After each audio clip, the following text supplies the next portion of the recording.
Bonsoir, bonjour, ça dépend à quelle heure vous attrapez l'émission. Bienvenue, chers amis, à cette émission Appel de l'Aurore. Vous vous retrouvez chez moi, Marie-Josée Roux, pour une autre émission. Et cette semaine, j'ai invité pour vous le père syriaque Loïc Benaga. Vous le connaissez peut-être déjà parce que là, ça fait presque une année, hein, père syriaque, que tu es dans les alentours de la communauté paroissiale de Victoriaville. Tu es arrivé à quelle date l'an dernier? Le 25 mars 2025, mais ici à Victor, je suis arrivé le 12 avril 2025. C'est ça, ça fait pas tout à fait un an. On peut dire 8 mois. Mais tu as vécu toutes les saisons, là. Pratiquement. Premier hiver? Ah oui. Quelles sont tes impressions? C'est rude. C'est toujours la même réaction, oui. Mais tu sais, pour te consoler, je te dirais, Syriaque, père Syriaque, que pour nous aussi, cet hiver, il est rude. C'est rude. On ne s'habitue jamais vraiment. Mais les enfants sont ravis, ils ont eu la neige très tôt cette année. Ouais. Bienvenue à cette émission. Père Syriaque, je commencerai par te demander tes impressions. Outre l'hiver, tu as vécu une année presque avec nous. Tu as commencé à rencontrer toutes les communautés chrétiennes de la paroisse. Qu'est-ce que tu as trouvé ici? Quelle sorte de gens, de spiritualité? Est-ce que tu as été bouleversé? Est-ce que tu as été surpris? Je dirais oui et non. Ah bon? Explique-toi. Non, parce que l'Église est universelle et les réalités que l'Église traverse aujourd'hui sont les mêmes. Un peu partout. Oui. Donc, il y a une baisse de la pratique de la foi. Donc, ce n'est pas seulement en Occident. Mm-hmm. Parce que même en Afrique, au Cameroun, où j'ai travaillé, au Rwanda, c'est plus ça. C'est plus la ferveur d'antan. Donc, ce n'était pas une surprise. Maintenant, ce qui était une surprise, c'était la participation aux messes. Ça t'a étonné? Je m'attendais à avoir une église paroissiale avec 50 personnes, maximum 80. Mais la messe des rameaux, à laquelle j'ai participé, j'ai concélébré à mon arrivée le samedi, l'église était pleine. Ah oui. Pleine, je dis, s'il fallait nombrer, là, on était à pratiquement 400, 450 tu penses? Fidèles. Oui. L'église est d'abord grande. Et quand elle est pleine... À Sainte-Victoire, tu veux dire? Oui, oui, à Sainte-Victoire. Donc, j'étais surpris. Quand même. Le lendemain de Pâques, encore plus. Alors, je me suis dit, mais...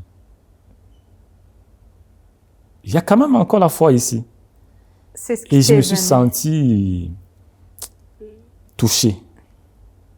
Parce que ma crainte, c'était, comme jeune prêtre, tu arrives, il n'y a pas de personne qui participe à la messe. Tu reviens d'un continent où les églises sont pleines. Toujours, hein? Parce que tu avais cette appréhension parce que tu avais entendu parler. Voilà. C'est pour ça que je n'ai pas de surprise en ce moment-là. Parce que là, je vois qu'il y a du monde. Contrairement à ce qu'on a toujours dit, l'opinion publique, mais il faut vivre l'expérience pour comprendre que non, ce n'est pas toujours vérifié. Ceux qui sont là, ils sont fervents aussi. Voilà. Donc, c'est pour ça que je parlais de surprise. Et ça m'a motivé, ça m'a encouragé parce que je me disais, j'aurai du travail. Et les jours qui suivent, ça se concrétise. Tellement je manque même le temps pour moi-même. Pour toi-même? Tu travailles. Le matin, tu dois être à 30 minutes avant la messe, au confessionnal, parce que tu dois écouter les confessions. Et ça, c'est tous les jours. Après la messe, certains même te rencontrent encore pour les confessions. Oui, Il y certains a d'autres qui te demandent. sollicitent pour l'écoute et l'accompagnement spirituel. Oui, Il y a des groupes qui te demandent pour un accompagnement, des pour interventions. développer un thème, oui. Et là, ça ne te donne pas le temps de chômer. Donc, tu n'as pas de chômage au En Québec. tout cas, j'ai de l'ouvrage. Tu as de Ici à l'ouvrage. Victo, j'ai de Et l'ouvrage. ça te plaît, tu as été, mais si tu es déjà sollicité par des groupes, c'est qu'on t'accueille bien. Comment tu as senti l'accueil par rapport à ta venue? Il y a des gens qui t'ont fait des commentaires, des réactions. Je voudrais d'abord dire merci au curé David Vincent qui m'a permis de m'intégrer. Parce que dès mon arrivée, il m'amenait à chaque célébration pour me présenter aux chrétiens dans toute la zone de l'unité pastorale. Et on a aussi organisé des cafés après la messe pour que la communauté chrétienne puisse s'entretenir avec moi, me poser des questions, pour me connaître, connaître ma famille, mon histoire, ma congrégation. Alors, ça s'est fait dans un climat vraiment convivial et j'ai trouvé les chrétiens très accueillants, curieux de connaître le nouveau prêtre qui arrive dans leur, ah oui. dans leur zone. Et ça nous a permis de nous connaître. Donc, c'est pour ça que j'ai dit merci au curé pour cette belle initiative. Après ces quelques mois, 9-10 mois, là, c'est presque l'âge de l'accouchement. Oui. Tu as des projets, tu as des rêves pour la communauté que tu connais maintenant, qui t'accueille, qui... Est-ce que tu as des intuitions pastorales que tu voudrais développer? Je m'inscris d'abord sur le projet pastoral de notre unité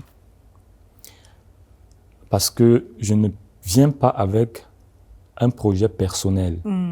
Nous sommes dans une unité pastorale qui a un projet et je m'insère dans ce projet-là et nous travaillons en synodalité. En collaboration. Et je fais partie de l'équipe mandatée, composée de 3 prêtres et de 2 agentes pastorales. Et nous travaillons de concert pour que, sur le plan pastoral, nous puissions bien desservir notre unité. Ce qui fait que mes intuitions personnelles, je les partage plus avec le curé en avance. Et à lui maintenant de voir si on peut amener ça au niveau de l'équipe mandatée pour approfondir la réflexion. C'est pourquoi il m'a remis le catéchuménat. OK. À ce niveau-là maintenant, j'essaie maintenant de mettre ce que j'ai comme bagage, comme expérience au service de ceux qui viennent me rencontrer. Pour être plus précis, pour ceux qui nous écoutent, le catéchuménat, c'est-à-dire que c'est toi qui es en charge d'accompagner toutes les personnes qui ne sont pas des bébés dans la poursuite d'une démarche, c'est ça, d'une démarche d'initiation chrétienne vers les sacrements. Le baptême, l'Eucharistie et de la confirmation. Donc, tu accueilles... Est-ce que tu as l'intention de former des groupes, accompagner des groupes, ou si vraiment tu prends ça plus d'une façon personnelle et individuelle, tu les prends un par un, puis tu les prépares? Actuellement, pour l'instant, la demande... j'ai 2 groupes. Tu as 2 groupes? OK. Il y a les jeunes adolescentes, 3, que j'ai accompagnées jusqu'ici. Elles ont reçu le 23 novembre le sacrement du baptême et de l'Eucharistie. Et nous allons continuer dès ce samedi qui arrive, là, le 13, avec le sacrement de la confirmation. Ah oui, elle se prépare. Parce qu'elle se prépare à aller recevoir des mains de Monseigneur Daniel Jodoin, avec le groupe que Annick Pellerin anime. OK. Voilà. Ça, c'est l'agente de pastoral. Voilà. Maintenant, il y a l'autre groupe, sont les jeunes adultes, moyenne 19-43 ans. Ah oui, c'est ça. Que j'accompagne tous les mardis à 18h. ce groupe aussi se prépare à recevoir les 3 sacrements d'initiation chrétienne. Et il y a l'autre, bon, que je ne compte pas comme un groupe parce que ce groupe, le couple se prépare au mariage. OK, d'accord. Mais la fiancée n'avait pas encore reçu les sacrements d'initiation chrétienne. Donc, je l'ai préparé pour ça. Maintenant, je suis en train de les accompagner en vue du sacrement du mariage qui aura lieu au Cameroun le 7 février. Cette année? Oui. Ah là là, ça s'en vient, mais ce ne sera pas toi. Est-ce que tu vas faire le voyage? Non, non. Moi, je les prépare. Tu les as préparés? La chancellerie a prêté déjà la documentation. OK. Nous allons envoyer ça au curé qui va être témoin de leur mariage. Là-bas. Mais il va d'abord donner les sacrements à la fiancée pour qu'elle puisse être en règle. Je comprends maintenant ce que tu veux dire par Église universelle. C'est vraiment, tu fais le trait d'union oui. Entre l'Église du Cameroun et l'Église de Victoriaville. Oui. Qu'en est-il des communautés culturelles ici à Victoriaville? Tu as été surpris? Tu as été étonné? Comment tu vois l'immigration au sein de la communauté chrétienne ici à Victoriaville? L'immigration, c'est une réalité qui touche tous les pays. C'est pas seulement ici.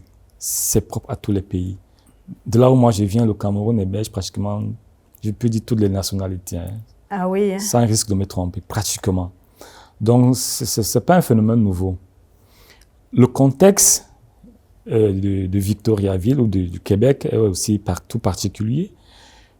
Mais au contact des personnes, ce que moi je remarque, c'est des gens qui viennent avec déjà leur bagage chrétien et qui voudraient vivre leur foi dans l'église particulière qui est ici au Québec. Est-ce qu'ils trouvent ce qu'ils cherchent, selon toi? Ceux que je côtoie ou ceux qui me côtoient, oui. Il y a encore une majorité qui se questionne parce que l'intégration n'est pas toujours facile à ce niveau-là. On se demande, est-ce que je serai bien accueilli? Au vu des différences, parce que la façon de célébrer, par exemple, l'Eucharistie ici n'est pas la même au Cameroun, n'est pas la même au Rwanda, n'est pas la même en Côte d'Ivoire ou au Bénin ou au Togo. Pour ceux que j'ai rencontrés ici qui sont Togolais, Rwandais, Congolais, Béninois ou Camerounais. Il y a des points communs, il y a des incontournables, oui. Mais les rites, la façon de prier, de chanter, de danser, tout ça, c'est complètement différent d'une communauté à l'autre. Justement. La manière de célébrer la messe, le rite, au fond, est le même. Maintenant, il y a les particularités qui font intervenir l'aspect culturel. C'est à ce niveau. Ici, c'est un peu plus classique. En Afrique, c'est vivant. C'est dansant. Donc, c'est tout l'être qui participe. C'est tout l'être qui participe à la célébration eucharistique. C'est très corporel. Voilà. Hein? Alors, ceux que j'ai écoutés me disent, mon père, oui. Ici, ça dort un peu. Ça dort, oui. Quand tu viens, à un moment donné, tu te lasses, tu te fatigues parce que c'est un peu... Oui, tu ne retrouves pas le rythme de ton pays. Et à cela, j'ai dit, mais c'est aussi ça l'intégration. Oui. Il faudra d'abord accepter ce que vous trouvez. Ça, c'est vrai. Apprécier et après proposer. Voilà. Et c'est à ce projet que nous travaillons maintenant avec ceux que je côtoie. Que bon, pensons déjà comment est-ce que nous allons proposer quelque chose à l'église du Québec, à l'église locale, ici à Victoriaville. Et puis, on verra ce que ça va donner. Mais il faut d'abord commencer par apprécier ce que vous trouvez ici. Ça fait partie des conditions d'intégration. Tu ne peux pas venir avec ton bagage culturel et vouloir l'imposer à ta terre d'accueil. C'est pas possible. Donc, pour toi, il y a eu un moment d'observation. C'est peut-être pas fini, d'observer comment ça se passe ici, de chercher à comprendre, à accueillir la culture du Québec, cueillir et accueillir, disons. Il y a toute cette... Et je pense que c'est un incontournable. D'ailleurs, les missionnaires du Québec, ils ont été nombreux dans les années 50, 60, 70, partout à travers le monde. La première chose qu'ils faisaient, c'est qu'ils vivaient avec les gens. Puis ensuite, ils devenaient des acteurs de changement, des leviers pour des projets, mais ils s'intégraient d'abord aux communautés, aux cultures qu'ils visitaient. C'est une sage façon de faire, selon moi, là. En principe, oui, c'est important d'arriver et d'observer d'abord pour comprendre. Et c'est après avoir compris que tu peux t'engager à proposer quelque chose. Sinon, tu risques de te retrouver... Oui. Il va y avoir un mur d'incompréhension. Donc, l'observation ici est très nécessaire et ça permet maintenant de voir, de toucher du doigt, d'interroger pour mieux comprendre. Sinon, le risque, c'est de plonger dans le jugement.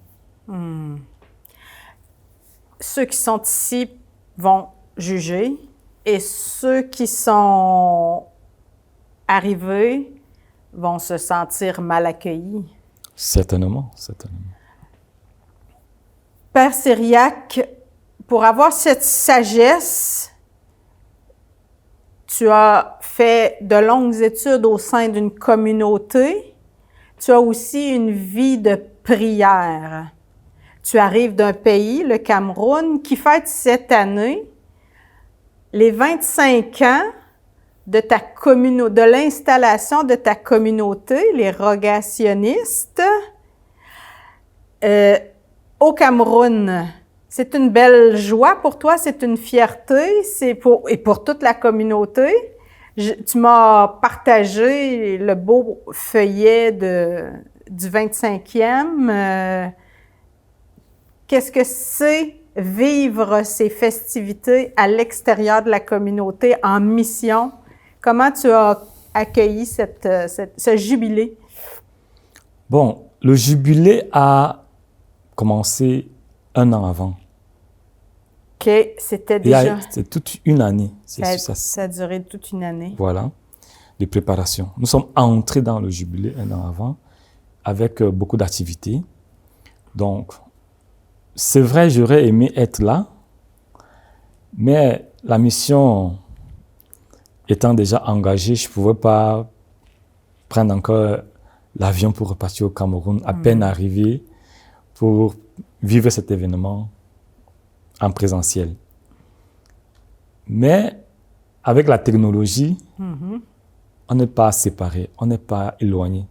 Je le vivais tous les jours parce que à chaque fois qu'il y avait une conférence, une activité, les confrères relayaient cela via Internet. Donc, tu t'es trouvé comme à participer. Voilà. Et il m'a été demandé de commettre un article pour donner mon témoignage d'un prêtre qui est le fruit de ces 25 ans de présence rogationniste au Cameroun. Donc, je l'ai fait avec beaucoup de joie aussi. Qu'est-ce que ça change pour toi, comme prêtre, d'appartenir à une communauté? Le changement, je le perçois à plusieurs niveaux. D'abord, sur le plan personnel, j'apprends à vivre avec des personnes que je n'ai pas choisies. Tu viens dans une communauté, tu trouves des confrères.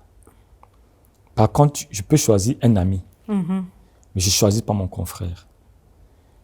Et c'est un gros défi.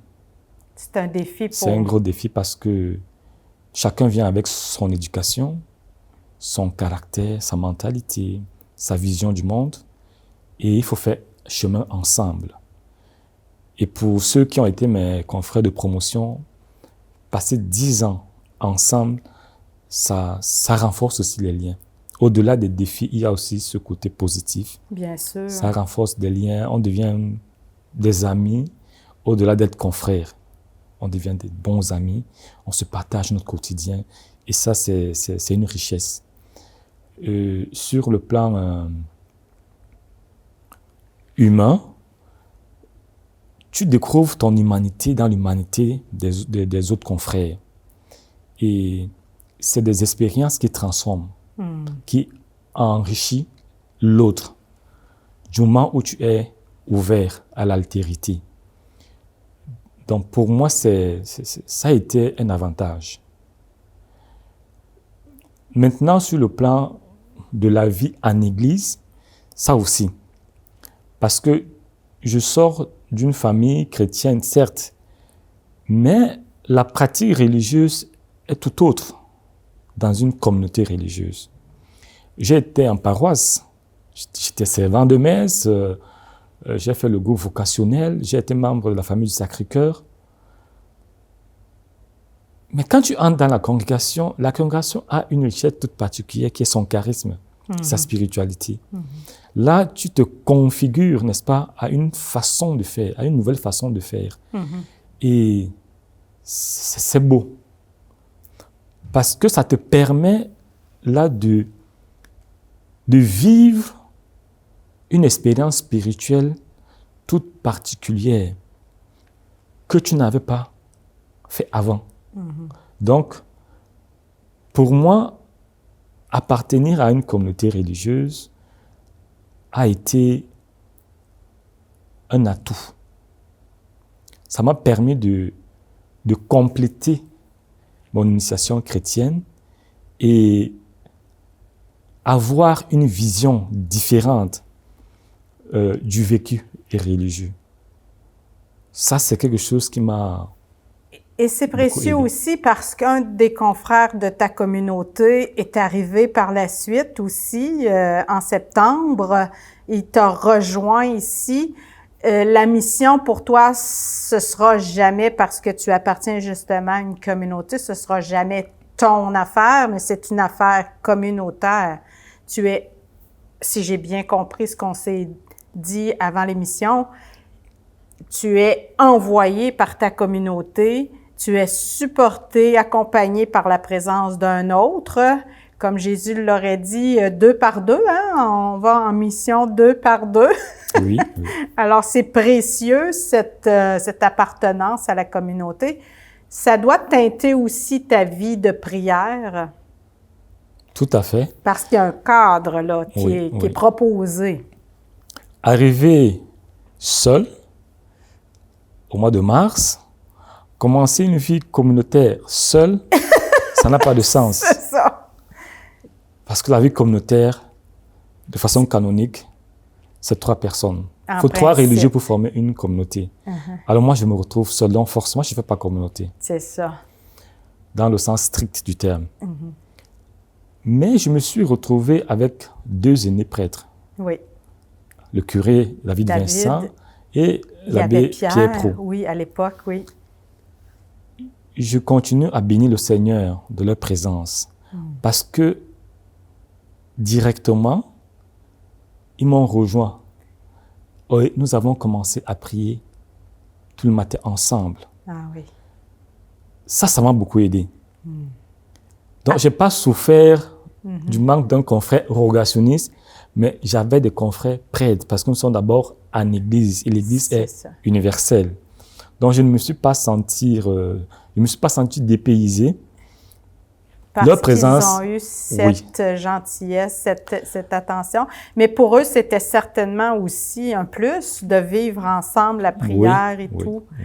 Tu as apporté un peu de toi, ils ont apporté un peu d'eux, et voilà, ça a fait communauté. Et j'ai été très, très, très content à l'arrivée de mon confrère, le père Wilfred Croze. Parce que là, maintenant, je pouvais parler le langage rogationniste avec lui, parler communauté avec lui.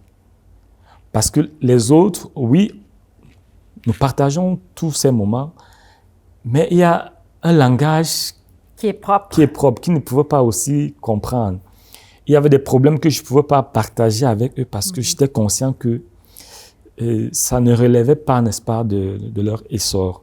Donc, quand le confrère est arrivé, vraiment, j'étais inondé de joie. Parce qu'au moins là, je pouvais parler au confrère de la réalité rogationniste, de ce que j'ai comme projet, comme rogationniste. Et là, ça m'a fait beaucoup plaisir. Père Cyriaque, merci de ta présence à cette émission. C'est nous qui sommes inondés de joie de te voir t'épanouir dans le froid glacial de l'hiver québécois. Merci pour ta présence. Merci pour tes homélies brillantes, partagées. Merci pour le service inestimable que tu rends à la communauté de Victoriaville. Si tu veux, en terminant, je te donne quelques secondes pour nous bénir. Puis on se dit à la semaine prochaine après. Pour tous ceux qui écoutent cette émission, j'implore sur vous la bénédiction du Seigneur, qu'en cette nouvelle année, il comble vos désirs, il ouvre vos cœurs à son amour pour que vous puissiez être les témoins de cet amour dans notre monde aujourd'hui. Qu'il vous bénisse, de qui est Père, Fils et Saint-Esprit. Amen. Sois béni, Merci. Père Cyriaque. Merci. Sois heureux chez nous et continue de faire fleurir un petit peu l'Afrique dans nos églises, dans nos homélies. Merci à chacun et à chacune de vous d'avoir pris part à cette émission. On se retrouve déjà la semaine prochaine. Au revoir. C'était Marie-Josée Roux à la télévision communautaire de Victoriaville.